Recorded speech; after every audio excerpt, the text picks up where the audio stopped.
بسم اللہ الرحمن الرحیم۔ ناظرین گرامی، آپ صلی اللہ علیہ وسلم کا ارشاد مبارک ہے، قبر میں پہلا دن ہو یا رات، مردے کی پہلی حرکات کیا ہوتی ہیں، اپنے جسم کا کون سا حصہ حرکت میں لاتا ہے، یہ سب احوال قرآن و سنت کی روشنی میں جاننے کے لیے اس ویڈیو کو آخر تک ضرور دیکھیے گا۔ سامعین گرامی، قبر کے عذاب کا مقصد برزخ میں ہونے والا عذاب ہے۔ جب مردہ قبر میں دفنایا جاتا ہے، جس مردے کو اللہ رب العزت نے عذاب دینے کا ارادہ فرمایا ہو، وہ مردہ قبر میں ہو یا جلایا گیا ہو، جس کی خاک ہوا اڑا کر لے گئی ہو، یا اس مردے کو درندوں نے کھا لیا ہو، اس مردے کو عذاب قبر ضرور ملے گا، خاص جس شکل میں بھی وہ ہو۔ حضرت ام سلمہ رضی اللہ تعالی عنہ بیان کرتی ہیں کہ جب ان کے شوہر ابو سلمہ رضی اللہ تعالی عنہ کی وفات ہوئی تو میرے شوہر کی آنکھیں وفات کے وقت کھلی تھیں، ان کا جسم حرکت میں نہ تھا اور بول چال بھی بند تھا۔ کسی نے آپ صلی اللہ علیہ وسلم کو میرے شوہر کی اس حالت کی خبر پہنچائی۔ آپ صلی اللہ علیہ وسلم ہمارے گھر تشریف لائے۔ آپ صلی اللہ علیہ وسلم نے دیکھا ابو سلمہ رضی اللہ تعالی عنہ کی آنکھیں کھلی ہیں۔ آپ نے اپنے دست مبارک سے آنکھوں کو بند کیا اور فرمایا، جب موت کا فرشتہ انسانی روح کو قبض کرتا ہے اس وقت آنکھوں کی بینائی بھی اپنے ساتھ لے جاتا ہے۔ جب آپ صلی اللہ علیہ وسلم کی زبان مبارک سے یہ الفاظ نکلے تو گھر والوں نے رونا شروع کر دیا کہ ابو سلمہ اب اس فانی دنیا میں نہیں رہے۔ میرے نبی کریم صلی اللہ علیہ وسلم نے فرمایا، مرے ہوئے انسان کے پاس ان کے اچھے اعمالوں کو یاد کیا کرو، کیونکہ اس وقت فرشتے ان کے پاس ہوتے ہیں۔ میت کے ارد گرد جو لوگ بات کہتے ہیں فرشتے اس پر آمین کہتے ہیں۔ پھر رسول اللہ صلی اللہ علیہ وسلم نے اپنے دستہ مبارک اٹھایا،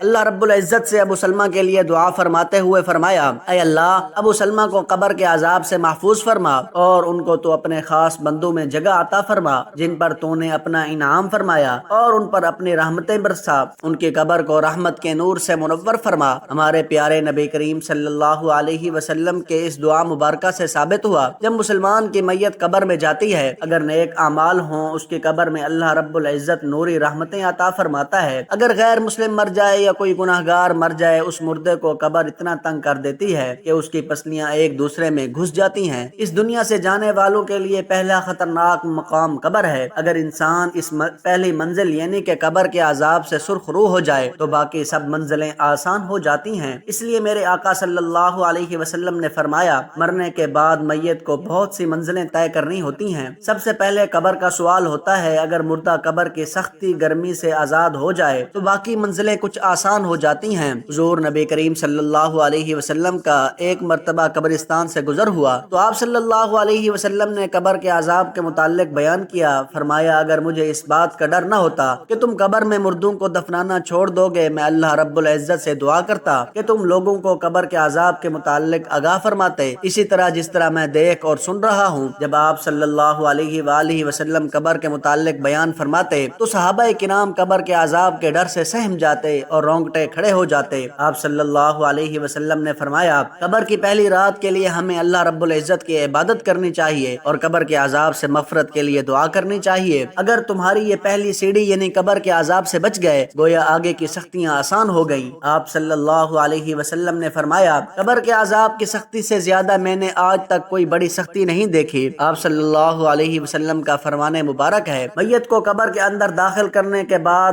لوگ جب اپنے گھروں کی طرف لوٹتے ہیں اس وقت میت تمہارے پیدل چلنے کی آہٹ بھی سنتی ہے۔ اگر مرنے والا سچا اور پکا مسلمان اور دیندار تھا، اس کے سر کی طرف نماز اور دائیں جانب روزہ، بائیں جانب زکوٰۃ اور باقی نیک اعمال جتنے ہوں گے سارے کے سارے اس کے ارد گرد ہوں گے۔ جب قبر کا عذاب اس کے نزدیک آنے لگے گا اس وقت نماز، روزہ، حج، زکوٰۃ، فطرانہ، غریبوں کی امداد، مسکینوں کو کھانا کھلانا فوراً اس میت کی حفاظت کرنے لگیں گے۔ پھر اس سے سوال و جواب کا سلسلہ شروع ہوگا۔ اس میت کو کہا جائے گا، تم اس پاک ہستی کے بارے میں کیا کہتے ہو جسے تم میں مبعوث کیا گیا تھا، اس کے متعلق تم کیا گواہی دیتے ہو؟ وہ میت گواہی دے گی، یہ پاک ہستی حضرت محمد مصطفیٰ صلی اللہ علیہ وآلہ وسلم ہیں اور اللہ جل شانہ کے آخری نبی ہیں جو اللہ رب العزت کا دین لے کر زمین پر تشریف لائے۔ پھر اس سے اسی طرح سوال کیے جائیں گے۔ میت سے بولا جائے گا، تم اس یقین کے ساتھ اس دنیا میں حیات رہے اور اس یقین کے ساتھ تم کو دوبارہ اٹھایا جائے گا۔ پھر جنت کے دروازہ اس میت کے لیے کھول دیے جاتے ہیں، جنت دیکھ کر قبر میں بہت خوش ہوتا ہے۔ پھر جہنم کا دروازہ کھولا جاتا ہے، اس میت کو کہا جاتا ہے کہ اگر تمہارے اعمال نیک اور اچھے نہ ہوتے تمہیں جہنم میں داخل کر دیا جاتا، لیکن اب تمہارے لیے جنت ہے۔ نیک اور مومن بندے کی قبر اللہ رب العزت کشادہ اور نور سے منور فرما دیتے ہیں۔ پھر اس میت کی روح کو خوشبودار بنا کر پاکیزہ کپڑوں میں اور پاکیزہ جگہ پر بٹھا دیا جاتا ہے۔ اور غیر مسلم ان گناہگار کے بارے میں آپ صلی اللہ علیہ وسلم یہ فرماتے ہیں کہ جب قبر کا عذاب ان کے جسم پر آتا ہے، ان کے ارد گرد نیک اور اچھے اعمال نہیں ہوتے جو ان کی حفاظت کر سکیں۔ پھر اس کافر یا گناہگار کو حکم ملتا ہے تم بیٹھ جاؤ، وہ